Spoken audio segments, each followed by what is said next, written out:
छोटे कपड़ों वाली बीवी। अजित एक छोटे कस्बे में रहने वाला सीधा सादा लड़का था। उसकी शादी दिल्ली की रहने वाली सौम्या के साथ हो गई। सौम्या बहुत ही फैशनेबल लड़की थी। अजित की नौकरी छोटे कस्बे में होने के कारण सौम्या भी अजित के साथ छोटे शहर में रहने के लिए आ गई। सौम्या, तुम्हारा ड्रेस कुछ ज्यादा छोटा है, इसे पहनकर यहाँ बाहर मत निकलना। अरे तुम्हें पता नहीं, मैं दिल्ली की मॉडल लड़की हूँ और मैं तो हमेशा ऐसे ही कपड़े पहनती हूँ। तुम्हारी बात सही है सौम्या, लेकिन इस शहर के माहौल के हिसाब से कपड़े कुछ ज्यादा ही छोटे हैं। ओहो, मुझे नहीं पता था कि तुम्हें मेरे कपड़ों से इतनी प्रॉब्लम है। सौम्या, मुझे तुम्हारे कपड़ों से कोई परेशानी नहीं है, लेकिन अगर तुम ऐसे बाहर जाओगी तो लोग तुम्हें अजीब ढंग से देखेंगे। अच्छा ठीक है, अब तुम ऑफिस जाओ, तुम्हारा ऑफिस जाने का वक्त हो गया है। अजित को लगता है कि शायद सौम्या ने उसकी बात मान ली है। वो ऑफिस चला जाता है। थोड़ी देर बाद सौम्या अपना शॉर्ट ड्रेस पहनकर घर से बाहर सब्जी लेने के लिए जाती है। भैया, आधा किलो टमाटर देना। मैडम जी, कहीं बाहर से आए लगते हो, पहली बार शहर में आई हो का?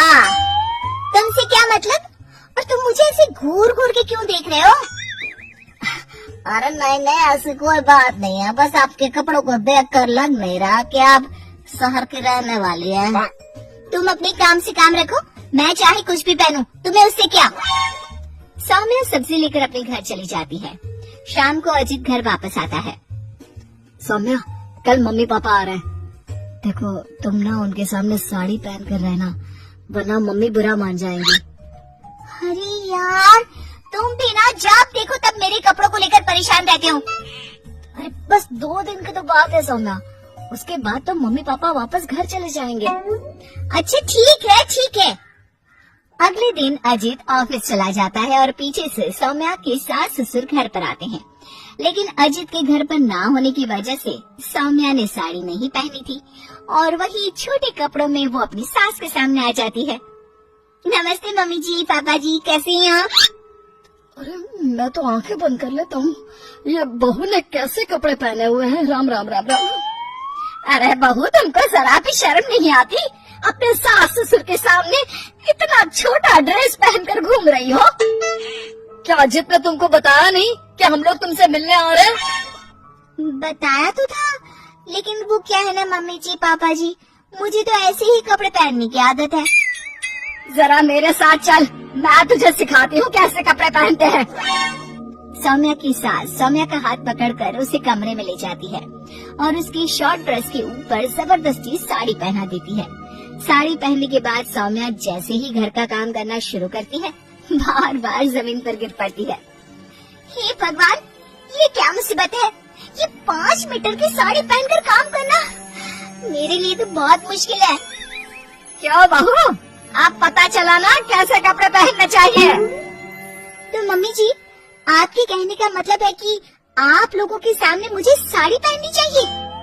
हाँ बहू, तुम्हारी सास के कहने का यही मतलब है। अब आगे से ध्यान रखना। शाम को जब अजीत ऑफिस से लौट कर आता है तो सौम्या को साड़ी में बेहाल देखकर उसे बहुत हंसी आती है। लेकिन अगली सुबह जब सौम्या सोकर उठती है तो उसके कपड़े देखकर अजीत और उसके माँ बाप का सर घूमने लगता है। अरे सौम्या, तुमने ये क्या पहना है? आपकी मम्मी ने साड़ी पहनने के लिए कहा था तो मैंने साड़ी पहन ली। लेकिन सौम्या, तुम्हारी साड़ी तो घुटनों तक ऊंची है, जैसे ये साड़ी ना हो कोई मिनी स्कर्ट हो। वो क्या है ना बेबी, तुम्हारी मम्मी ने मुझे सिर्फ साड़ी पहनने के लिए कहा था, उसकी लंबाई नहीं बताई थी। हे भगवान, ये कैसे बहू पल्ले पड़ी है? अरे ये क्या अजूबा बनकर घूम रही है? लगता है मुझे फिर से आंखें बंद करके ही रहना पड़ेगा। अरे पापा जी, आप एक बार आंखें बंद कर ही लीजिए, बार बार डायलॉग मारते रहते हैं। ये तुमने क्या हुलिया बना लिया है सौम्या? अजित के मम्मी और पापा अपनी बहू की हरकतों से परेशान होकर वापस चले जाते हैं। अजित सौम्या को समझाने की कोशिश करता है, लेकिन वो उसकी कोई बात नहीं सुनती। एक दिन सौम्या कुछ ज्यादा ही फैशनेबल कपड़े पहनकर घर से बाहर निकलती है।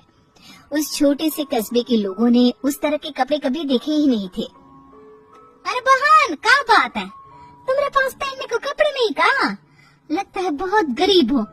चलो मेरे साथ, मैं तुम्हें अपनी पुरानी साड़ी दे दूंगी। हाँ। पागल हो गई है क्या? ये आजकल का फैशन है, फैशन। सौम्या जैसे ही थोड़ा आगे बढ़ती है, अरे देखो बेचारे कितनी गरीब है, इसके कपड़े भी फटे हुए हैं। लो ये 10 रुपए रख लो। हाँ कोई बात नहीं। अरे मैं कोई भिखारी थोड़ी ना हूँ। कितने अजीब लोग हैं यहाँ के, इनको फैशन का मतलब भी नहीं पता। थोड़ा आगे जाने के बाद कुछ बच्चे सौम्या को देखकर जोर जोर से हंसने लगते हैं। अब तुम लोगों को क्या प्रॉब्लम है? क्यों हंस रहे हो ऐसे? आंटी आप बहुरूपिया है ना? बहुरूपिया क्या होता है? आंटी वही जो अजीब अजीब कपड़े पहनकर गली गली में घूमता है और लोगों से पैसे मांगता है। तुम्हारा दिमाग खराब हो गया है? मैं कोई बहुरूपिया नहीं हूँ। लेकिन आपकी हालत देखकर तो ऐसा ही लग रहा है।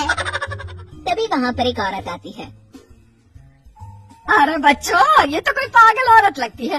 देखो इसके कपड़े भी फटे हुए हैं। हे भगवान, मैं सच में पागल हो जाऊंगी। इस शहर के लोग बड़े अजीब हैं। मेरे फैशन को न जाने क्या समझ बैठे हैं। और सौम्या अपने घर लौट आती है और जोर जोर से रोने लगती है।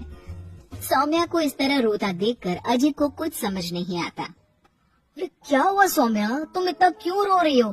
किसी ने कुछ कहा क्या? इस शहर के लोग पूरे पागल हैं। मेरे फैशन वाले कपड़ों को देखकर न जाने कैसी कैसी बातें करते हैं। तभी अजीत और सौम्या को घर के दरवाजे पर जोर जोर से खटखटाने की आवाज आती है। बाहर जाकर देखते हैं तो 2-3 औरतें वहाँ पर खड़ी हुई थी। कौन है आप लोग और क्या हुआ? अरे आपके घर में एक औरत रहती है ना, फटे हुए कपड़े पहनकर घूमती है, हम उसे ले जाने आए हैं। कहाँ ले जाने आए हैं? अरे पागल खाने या फिर महिला सुधार गृह में छोड़ देंगे। लेकिन क्यों? हम उस बेचारी की मदद करना चाहते हैं। उसके पास पहनने को कपड़े नहीं है ना। आप ऐसा नहीं कर सकते। लेकिन क्यों भाई साहब? क्योंकि वो कोई पागल औरत नहीं, मेरी छोटे कपड़ों वाली बीवी है और उसका दिमाग बिल्कुल ठीक है, बस कपड़े थोड़े कम है।